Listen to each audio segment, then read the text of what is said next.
तो जब रोज़ गैया चराने जाता तो सोचता क्या पता आज भगवान मिल जाए, क्या पता आज भगवान मिल जाए।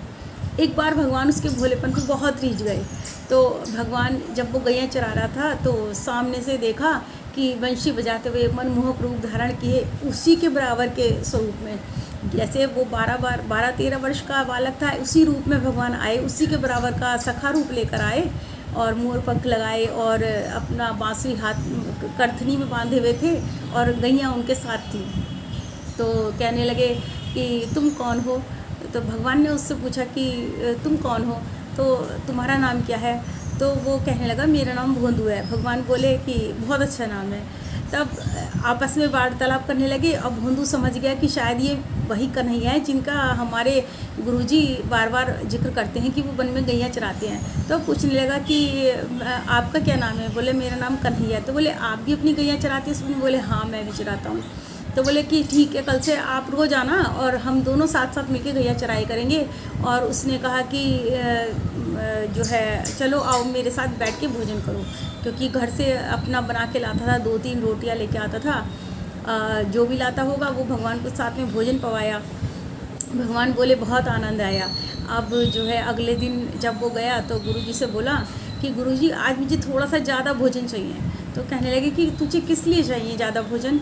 तो कहा कि मेरा एक मित्र है कन्हैया और वो मुझसे मिलने आता है, वो भी गैया चराता है, मैं भी चराता हूँ, तो जो है वो मेरे साथ भोजन करेगा, मैंने उससे कहा है। तो संत महाराज ने कह दिया कि ठीक है ले जा। अब वो रोज़ ले जाने लगा। तो संत सोचने लगे कि भोलू झूठ तो बोलता नहीं है, कि हो सकता है कि पता नहीं ये किसको कह रहा है कि ये कन्हैया आता है, कन्हैया आता है। एक दिन संत ने सोचा कि चलो मैं भी इसके पीछे। अच्छा, संत ने उससे पहले ये कहा कि तुम एक काम करना कि अपने कन्हैया को मेरे साथ लेके आना।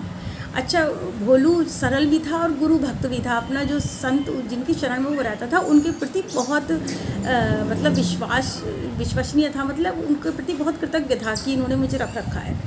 तो एक बार अब की बार जब कन्हैया आए तो कहने लगे कि कन्हैया तुम्हें मेरे साथ चलना होगा। तो कन्हैया बोले कि मेरी दोस्ती तो तुमसे है, मैं तुम्हारे साथ कहीं नहीं जाऊंगा। तो बोले कि हमारे गुरुजी ने बुलाया है। तो बोले मैं गुरुजी को नहीं जानता।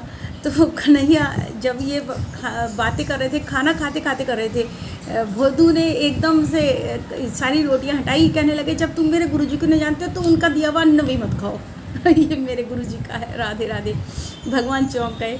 तो बोले कि तुम मुझे नहीं खिलाओगे, तुम मुझसे दोस्ती नहीं करोगे? बोले नहीं, जब तुम मेरे गुरुजी को दर्शन नहीं दोगे, मेरे साथ नहीं चलोगे, मेरे गुरुजी ने तुम्हें बुलाया है तो मैं तुमसे बात नहीं करने का।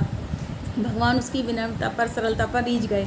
तो बोले अच्छा ठीक है चलो फिर मैं चलता हूँ।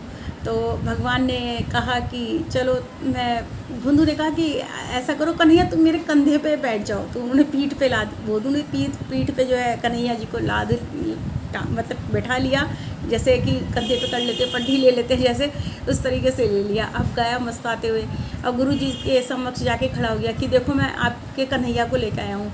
अब गुरुजी के जब उन्होंने उस दृश्य को देखा तो गुरुजी की आंखों से अविरल धार बहने लगी और कहा कि भोंदू तूने तो जो है जीवन का सार पा लिया, तेरे कारण आज मुझे कन्हैया के दर्शन हुए और जो है ऐसा सौभाग्य, मुझसे ज़्यादा भक्ति तो तेरी है, ऐसा सौभाग्य मिलना सरल नहीं है। फिर उन्होंने भगवान को दर्शन किया, आशीर्वाद लिया और भगवान दोनों भक्तों को आशीर्वाद देकर चले गए। तो कहानी ये कहती है कि भगवान को कुछ नहीं चाहिए, सिर्फ सरलता और सिर्फ निर्मल प्रेम चाहिए। तो भगवान इसी से रीझ जाते हैं। राधे राधे। तो भक्तों, एक भाव भगवान के चरणों में कि हमें अपना सिर्फ समर्पण करना है, कुछ नहीं सोचना, कुछ नहीं कहना, कुछ नहीं सुनना, कि सब कुछ भगवान पे आधारित है। अगर हमारे साथ